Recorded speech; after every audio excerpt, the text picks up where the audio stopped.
नमस्कार। BPSC PT current affairs के class में एसन सिंह का आप अभिवादन स्वीकार करें। आज बीपीएससी पीटी के करंट अफेयर्स संदर्भ में हम ज्योग्राफी से रिलेटेड और बिहार संदर्भ की चर्चा करेंगे और कुछ चीज़ें का ही टॉपिक पकड़ते हैं। एक है बिहार बाढ़, जिसे खूब आजकल चर्चा में रह रहा है। 16 ज़िले बाढ़ से प्रभावित है।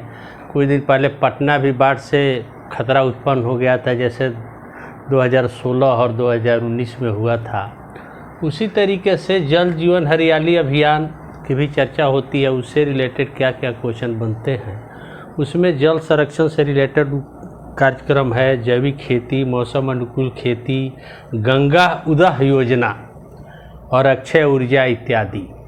तो उसके लिए बहुत सारे काम हो रहे हैं। 11 क्षेत्र में काम हो रहा है उसमें। तो उससे रिलेटेड क्या क्या क्वेश्चन हो सकता है ऑब्जेक्टिव टाइप का।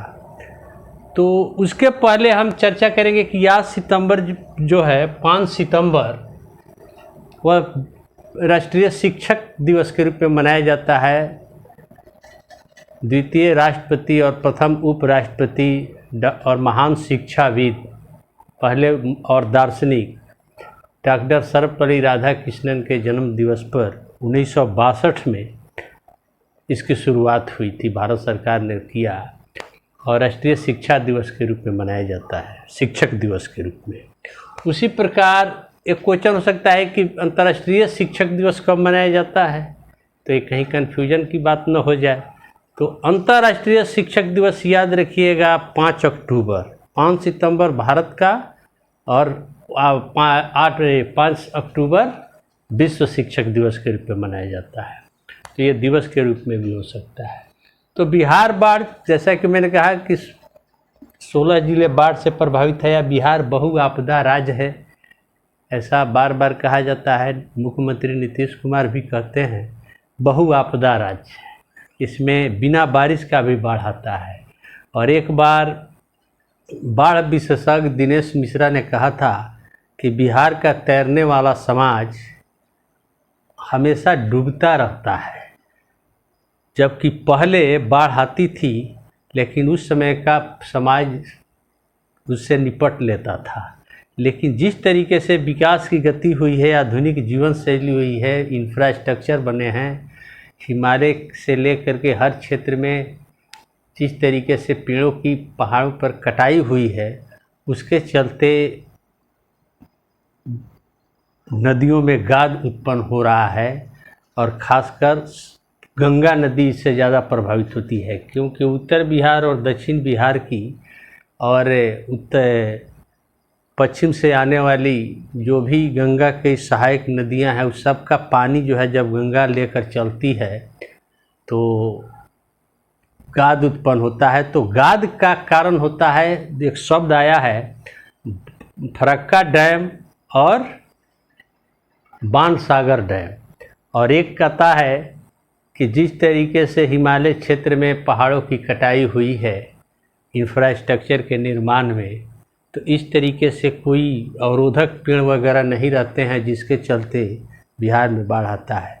तो चूँकि बिहार का ज़मीन सबसे अपने इलाकों से ज़मीन जो है सतह जो है नीचा है, तो सबका ढलान बिहार की तरफ ही होता है।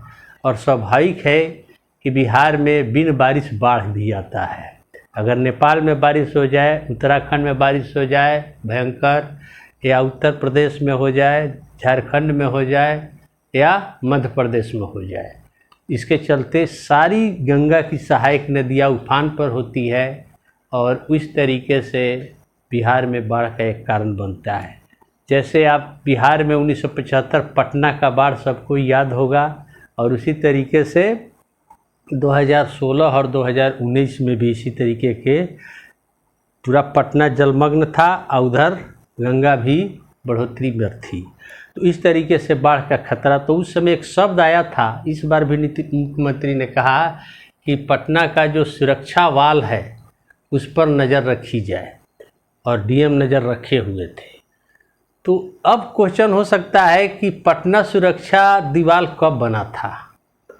तो ये 1975 के बाढ़ जो आया था उसकी जांच के लिए एक कमेटी बनी थी, जनार्दन त्रिपाठी कमेटी। उसके सिफारिश पर पटना सुरक्षा वाल बना था, दीवार बना था, और इस तरीके से उसकी चर्चा बार बार होती है, उस पर नज़र रखी जाती है। तो अब एक और क्वेश्चन हो सकता है कि विश्व में सर्वाधिक बाढ़ से प्रभावित देश तो बांग्लादेश, दूसरा सबसे प्रभावित देश तो भारत, और भारत का सबसे बाढ़ प्रभावित राज्य तो बिहार। माने कुल देश के भौगोलिक क्षेत्र का 17% बाढ़ का जो इलाका होता है बिहार में होता है, और दूसरा स्थान असम का होता है। तो इस तरीके से बिहार बाढ़ से भी रिलेटेड क्वेश्चन हो सकते हैं। और क्या क्या क्वेश्चन, अब उसी में एक होता है फरक्का डैम की आजकल चर्चा आ रही हो पेपर में, या बाणसागर डैम।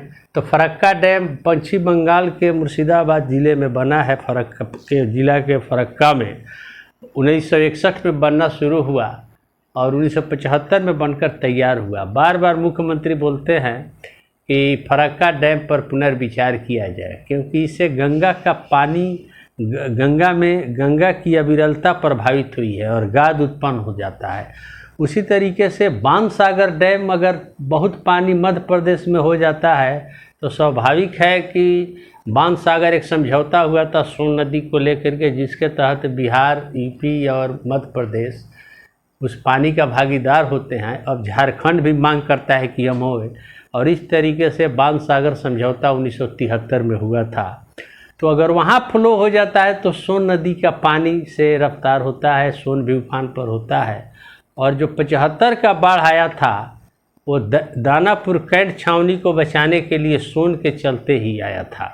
तो इस तरीके से फरक्का डैम कब बना स्वाभाविक क्वेश्चन है, बाणसागर समझौता कब हुआ, या बाणसागर डैम कब बना, या विश्व में बाढ़ से प्रभावित देश, या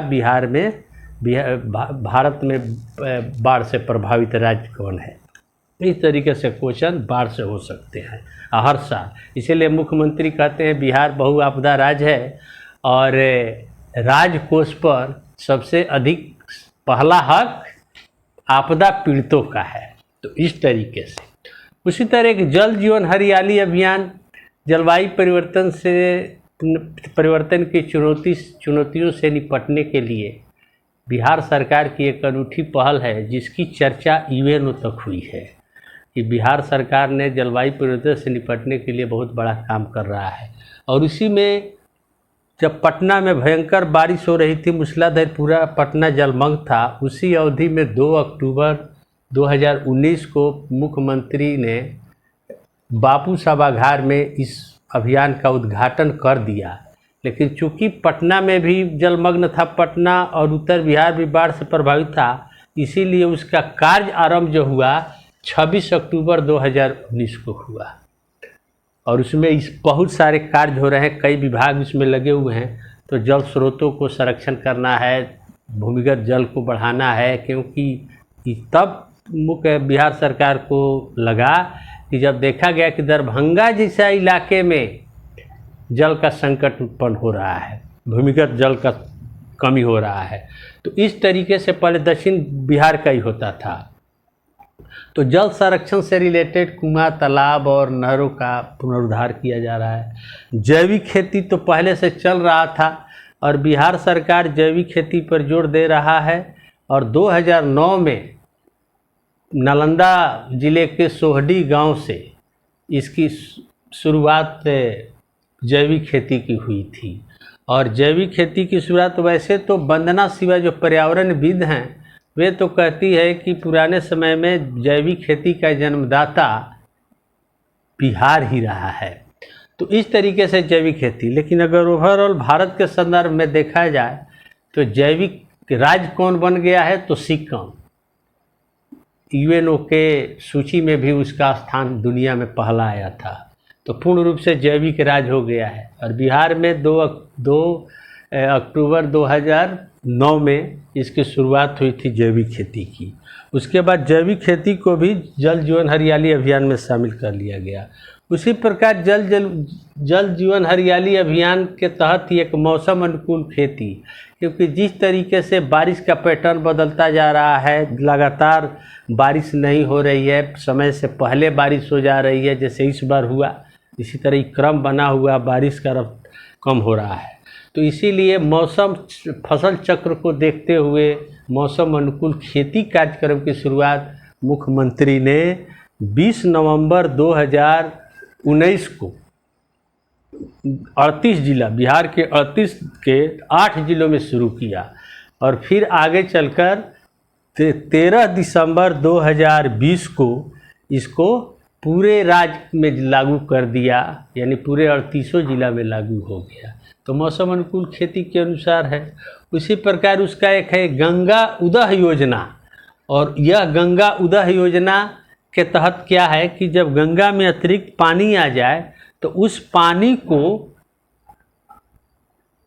लिफ्ट के माध्यम से नवादा, राजगीर, गया और बोध गया, अभी कन्फ्यूजन में मत रहेगा कि नालंदा भी है, ऐसा बात नहीं है।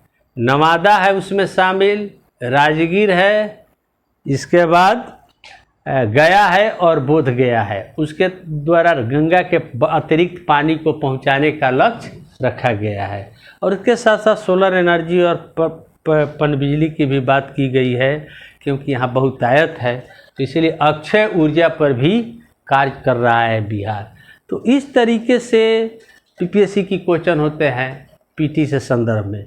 उसी प्रकार एक क्वेश्चन हो सकता है जैसे कोसी मेची लिंक नदी जोड़ो कार्यक्रम के तहत बिहार का पहला नदी जोड़ो कार्यक्रम, कौन सी नदी को जोड़ा जा रहा है, तो इसको मेची लिंक के माध्यम से कोसी मेची लिंक यानी कोसी नदी को महानंदा से जोड़ा जाएगा। यानी कोसी की पानी को मेची लिंक से अररिया जिले के महानंदा में गिराया जाएगा। इसके तहत ये एक बहुत बड़ा कार्य है कि बाढ़ का पानी जहाँ ज़्यादा रहेगा उससे सूखे इलाके में भेजा जाएगा, जिससे उत्तर बिहार के कई राज्यों को फ़ायदा होगा कि बाढ़ से निजात मिलेगा और सिंचाई की सुविधा होगी। इसके अलावा ये तो मानवीय कारण के द्वारा कोसी को एक दूसरे नदी में मिलाया जा रहा है, लेकिन प्रकृति रूप से कोसी जो है गंगा में कहाँ मिलती है क्वेश्चन होता है। तो ये क्वेश्चन होता है, तो इसका जवाब है कि कोसी गंगा में कटिहार के कुरसैला में गंगा में मिलती है। तो वहाँ कोसी मेची लिंक में कहाँ, तो कोसी को महानंदा से जोड़ा जाएगा। तो इस तरीके से कुछ संदर्भ की बातें मैंने किया बिहार पीटी के बारे में। तो और जैसे एक है सुपौल का कोसी क्षेत्र में डगमारा पनबिजली परियोजना या सौर ऊर्जा परियोजना, ये देश का एकीकृत बिजली परियोजना है।